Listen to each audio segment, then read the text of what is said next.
So at this stage, I wouldn't take any more of your time. I would invite Captain Fojo to take us through the findings of the investigations. Thank you very much.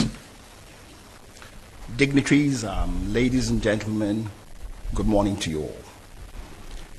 Before proceeding, I'd like to, on behalf of the Investigation Board, give our sincere condolences to our dearly departed heroes. It is said that an aircraft investigation is taking a mess and converting it into a message, which is what we ended up doing. It's my humble duty now to take you through the presentation, which reflects the report that was presented yesterday.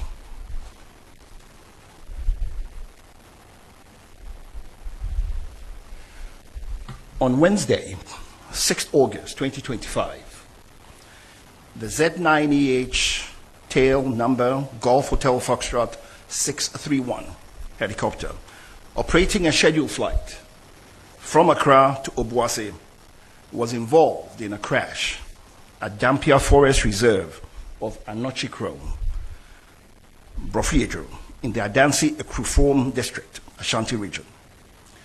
All 3 crew and 5 passengers on board died.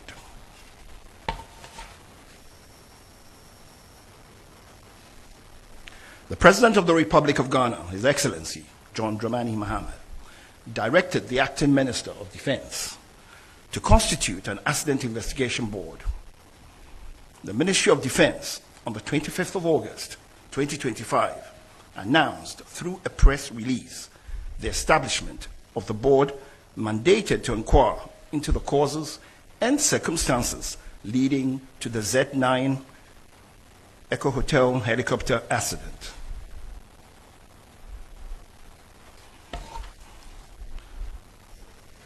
This investigation has been conducted in accordance with the Ghana Air Force flying orders, the Ghana Air Force Air Staff Instructions, Annex 13 of the International Civil Aviation Organization's Convention on International Civil Aviation.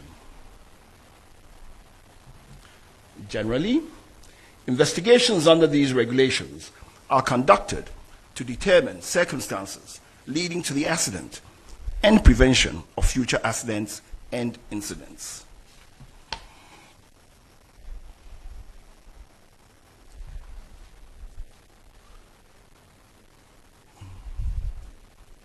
The final report, which was presented, came in a format which had 4 parts. Part 1, factual information. Part 2, analysis of the factual information. Part 3 were the conclusions, which includes the findings, the causes, and all contributory factors. And Part 4, the safety recommendations.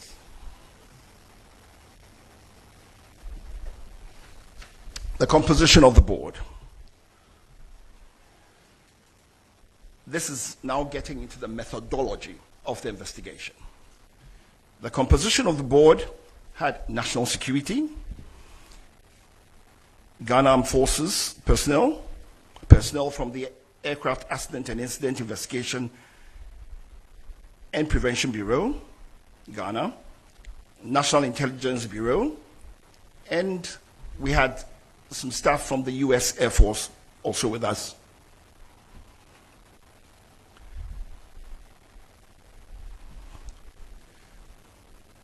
For the factual information evidence collection, we immediately had, on the 26th of August, a briefing by the Preliminary Investigation Team, PIT as it's called. Now, the Preliminary Investigation Team were sent out on the same day of the accident by the Air Force.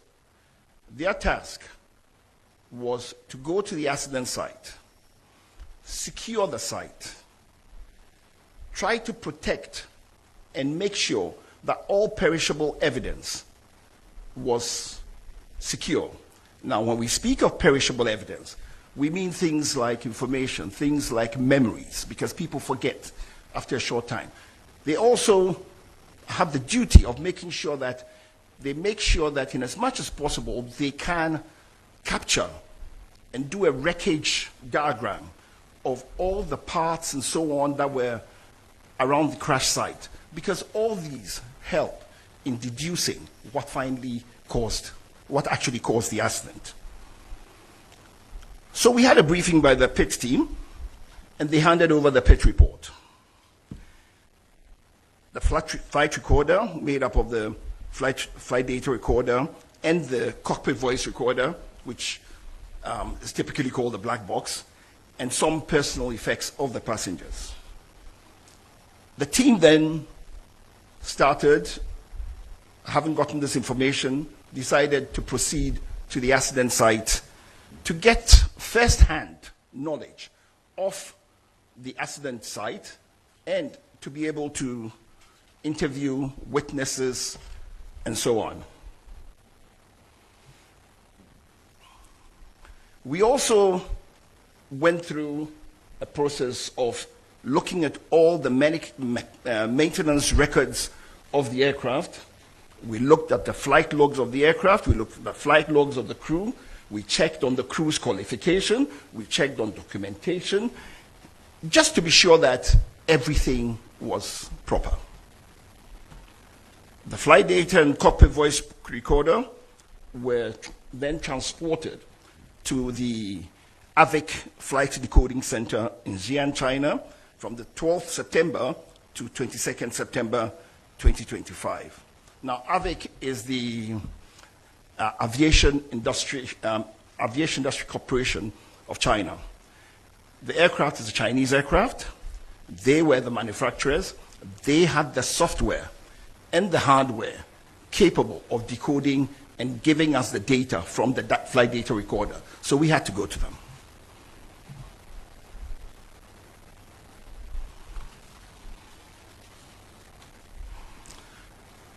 We also decided, as is normal with investigations, to look at the human factors and operational information. We looked at the medical and psychological records of the flight crew. Interviews were conducted with pilots, engineers, superiors, to assess the crew's proficiency, training history, and operational culture. We also actually interviewed their families and so on. We left no stone unturned.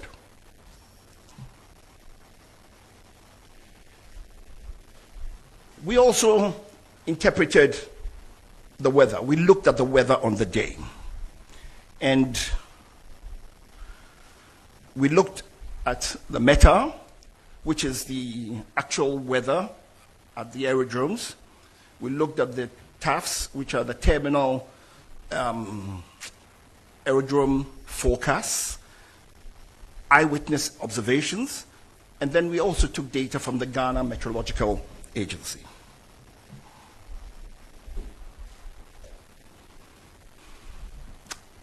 Next, the investigation team decided to look at the whole organizational and systemic processes under which the aircraft was operated.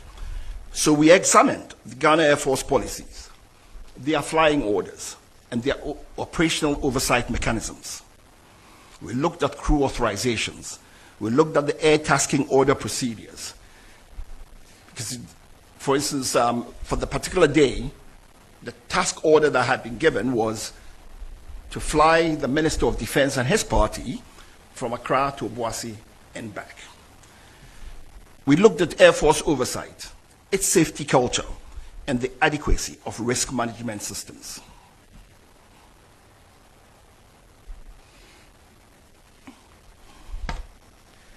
Having gotten all this factual information, we then moved to analysis and reconstruction.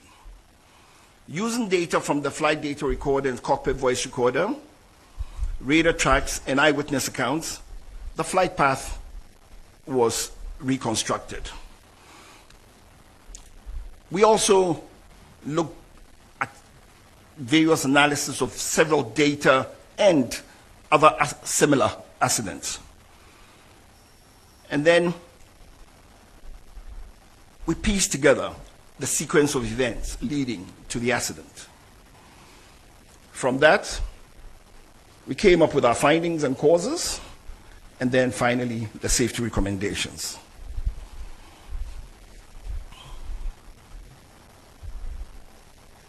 So, for the scope of flight, we looked at the history of the flight, we looked at the weather, we looked at the environment, we looked at the machine, that's the helicopter, we looked at human factors, the crew flying the plane. Then we looked at the organizational and systemic factors, sequence of events, and then we came to what we believed strongly was the cause of the accident. For the history of flight, we went before the flight to see what the pilots had been doing. And it's on record that their last 3 flights before the subject flight, the same crew had flown all the 3 flights before on the same helicopter. On the 2nd of August, they came from their base in Takoradi to Accra. It was a Medivac flight, 1 hour long. On the 3rd of August, the following day, they did a flight from Accra to Cape Coast, back to Accra. 1 hour, 20 minutes. It was also a medical evacuation flight, Medivac. On the 4th, they were tasked to go fly Accra to Salman, back to Accra. That was a 2 hour 30 flight. That was a bullion flight, cargo flight. On the 5th of August, they rested. Now, it helps to say here that in Ghana Air Force, there are flying limitations for the crew. You have 10 hours per week maximum, 62 hours maximum per month. Before flight, it's also accepted that if you've had a rest of 8 hours, you've had enough rest and you can go to work. They had in excess of 24 hours rest.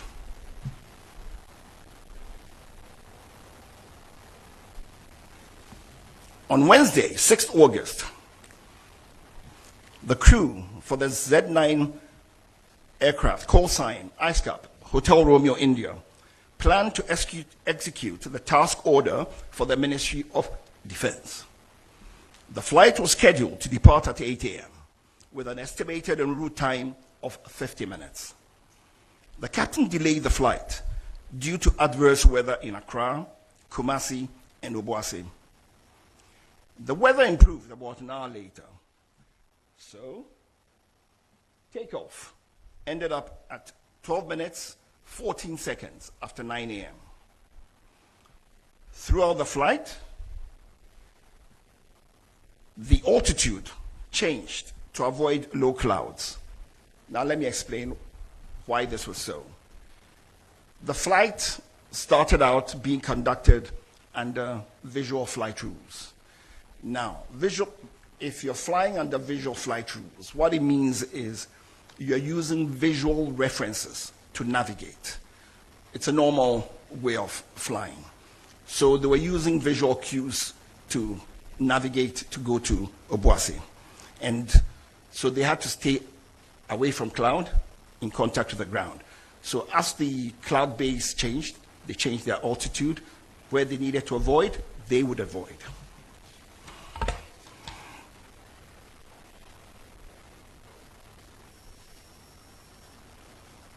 I'd like you to take a look at these 2 pictures.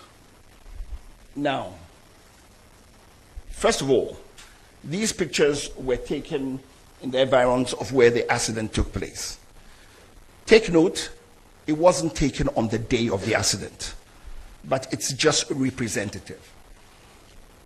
The picture on the left shows the morning weather and shows you the visibility, gives you some idea of the visibility on the day. The picture on the right is taken from the same place, looking at the same area, and you can clearly see that you can make out the ridges in the terrain over there. And it's noteworthy that on the day of the flight, this visibility you are seeing that I'm telling you, you can't even see that as you can see. On the day, the visibility was much worse. From eyewitness accounts, the visibility was down to close to 200 meters at some point. This also shows a picture of actual weather from a passenger who was on board the aircraft, just to give you an idea.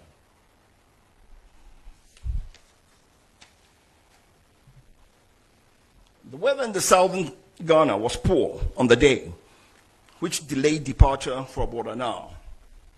In Accra, conditions were misty, with visibility of about 5 to 7 kilometers and very low clouds, starting at only 700 to 1,100 feet above the ground. While the situation improved slightly later in the morning, the early hours were dominated by haze and overcast skies. In Kumasi, the weather was worse, with drizzle reducing visibility to around 4 kilometers and heavy, low clouds sitting just 600 to 900 feet above the ground. Only Accra and Kumasi Aerodrome were available. Only Accra and Kumasi Aerodrome weather were available.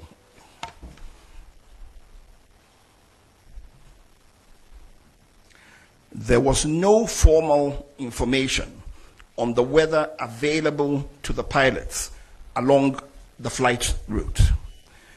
Witnesses reported poor visibility due to fog and rain at Brofuyedru and its environs. Environmental conditions Environmental commissions in the Dampier Forest Reserve and its rugged terrain of hills, mountains, created conditions such that over such rugged terrain, you can have turbulence, downdraft, and other phenomena.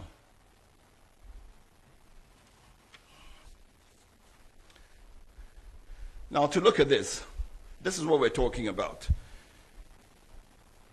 This is a known aviation phenomena when you have such rugged territory. And what ends up happening is turbulent wind currents occur usually around ridgelines, mountains, and hills, and can generate sink rates in excess of 1,000 feet a minute in moderate wind conditions. These sink conditions can often exist well above the barrier that induces the eddies.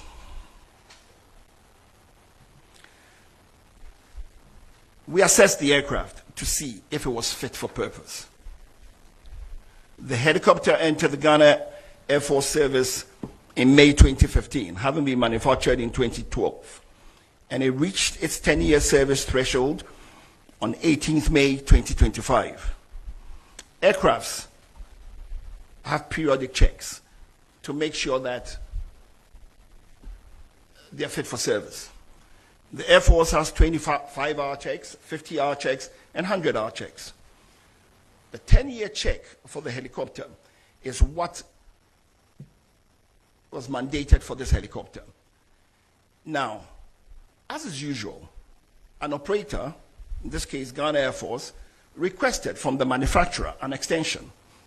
And it's normal, happens in civil flying, happens with any type of flying. The manufacturer gave a 90-day extension to 18th August 2025. And basically, the helicopter met all the basic safety requirements. That notwithstanding, it sort of met a 100-hour check. So the Air Force also did a 100-hour check on the helicopter before the flight. The aircraft on the day was declared serviceable and duly signed off by both the engineers and the captain. The flight data report indicates that the helicopter was in good working condition. The helicopter, however, did not have some avionic safety enhancements.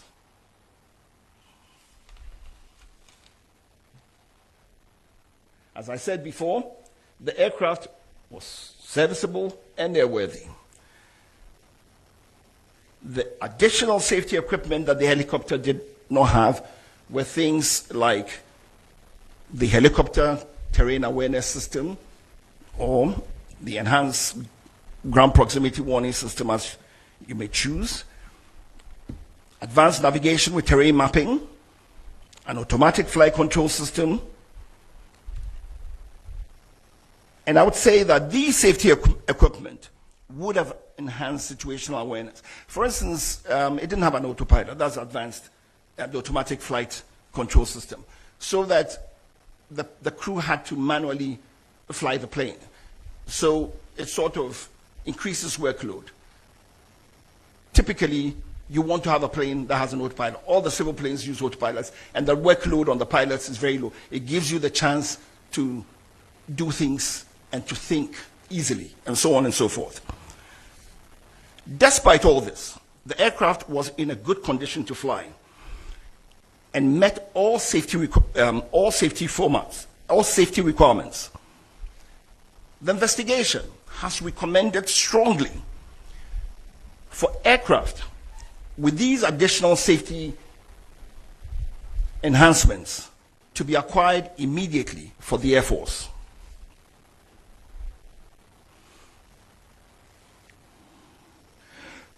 To rule out any potential human causes, we also examined the qualifications, experience, and competence of the crew. The captain has a postgraduate certificate in safety and accident investigation from Cranfield University, UK, in 2024. The captain was a qualified FAA, that's the Federal Aviation Administration, commercial and instrument-rated pilot from Bristow Academy, Florida, USA, in April 2015, 10 years ago. Within the Ghana Air Force, he was recategorized in March 2025 as a Cat C pilot. That is, a pilot qualified to be a captain on the helicopter, the Z9 helicopter. And he had a green instrument rating.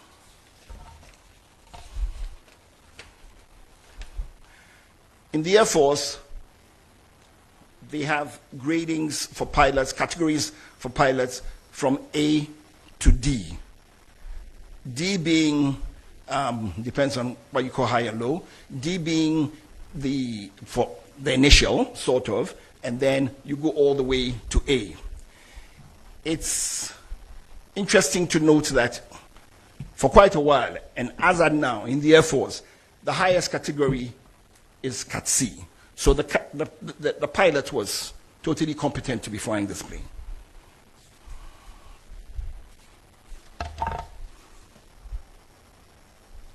The co-pilot was also a qualified FAA commercial and instrument-rated pilot from Bristow Academy, Florida, and he qualified in April 2023.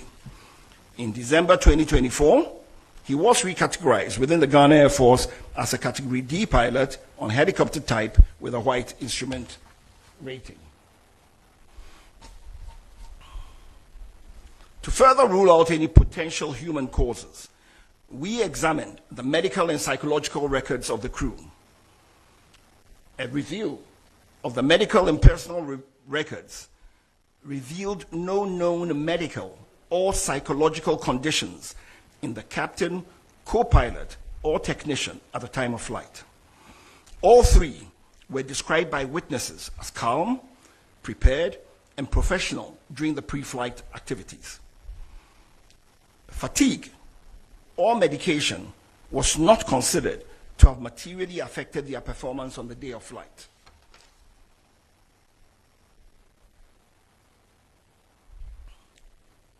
Now to the sequence of events. The flight departed Accra under visual flight rules in marginal weather. The flight to Brofuyedro was uneventful. Brofuyedro is approximately 90 miles from Accra, about 10 miles from Obuasi. As the flight approached Obuasi, visibility deteriorated rapidly due to mist and low clouds. At 9:56, the crew entered IMC, which is Instrument Meteorological Conditions. To the layman, it is they flew into clouds because they no longer could stay away from the clouds, so they flew into clouds and transitioned to IFR. Now, IFR is Instrument Flight Rules. So what it means is they now transitioned from navigating using visual cues to now navigation solely on the aircraft's instruments. The crew then initiated a climb to cross terrain that they were aware of. They initiated the climb to cross the terrain. Seconds before impact, the crew stated that they could see the high ground below, so they had gone over it. Suddenly thereafter, the helicopter that was flying up without any change in its power or in the pitch which we use to go up and down, suddenly lost height and impacted a ridgeline at about 1370 feet above sea level. And this was about 6.5 miles from the destination, and this happened at 9:58.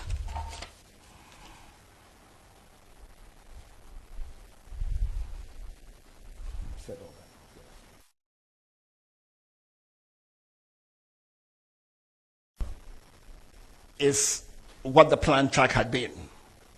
The purple line is what the aircraft actually flew. And that took place because it was avoiding clouds and so on and ended up where it was.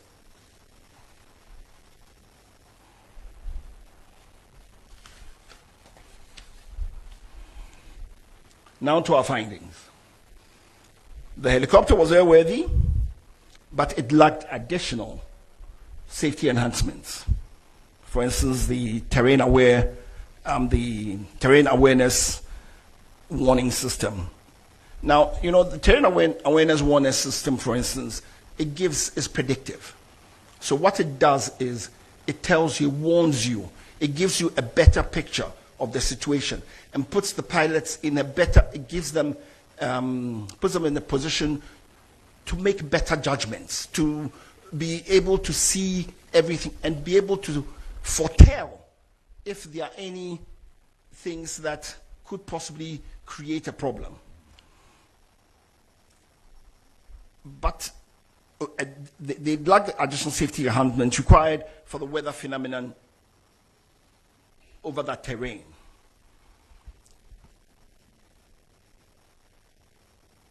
There was adverse weather, there was limited visibility, there was rising rugged terrain, with this terrain induced complicating factors, and there were no ground-based navigational route aids en route. The investigation would like to say that from everything they gathered, the emergency response was very timely. The fact that these first responders managed to get to the site in about 2 hours was remarkable because the terrain has very steep slopes. It was raining, it was slippery. So it wasn't the easiest thing to do. When we went to the site, it was also raining and it was very slippery. And we struggled using sticks and everything to try to get up there. So looking at everything, we would say very confidently that the emergency response was very timely. The investigation determined that the accident was caused by the sudden loss of altitude and lift due to downdraft.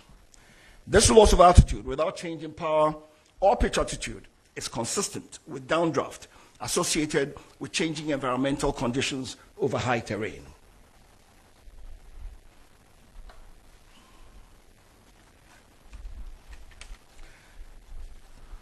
In our findings also,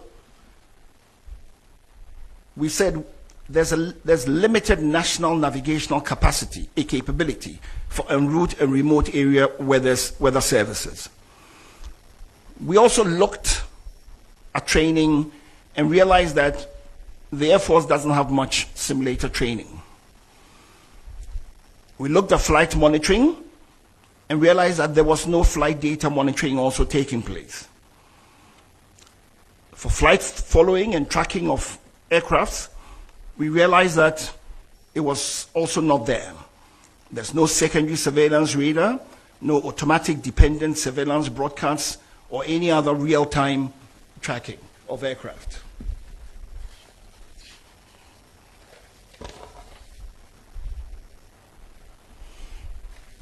Our safety recommendations. There is a definite need to modernize the fleet of the Ghana Air Force. We have recommended that the Air Force acquire modern aircraft with terrain avoidance warning systems and modern navigation systems. That the aircraft should have cockpit voice recorders and flight data recorders, which are the audiovisual capable types. That the Air Force should invest in simulators for recurrent training. That they contract certified aviation weather provider or providers, and that Ghana as a nation should try to have en route navigational aids, especially in remote areas. The Air Force should seriously consider establishing flight data monitoring and en route tracking systems. And finally, we believe that they need to acquire ground support equipment, modernize what they have.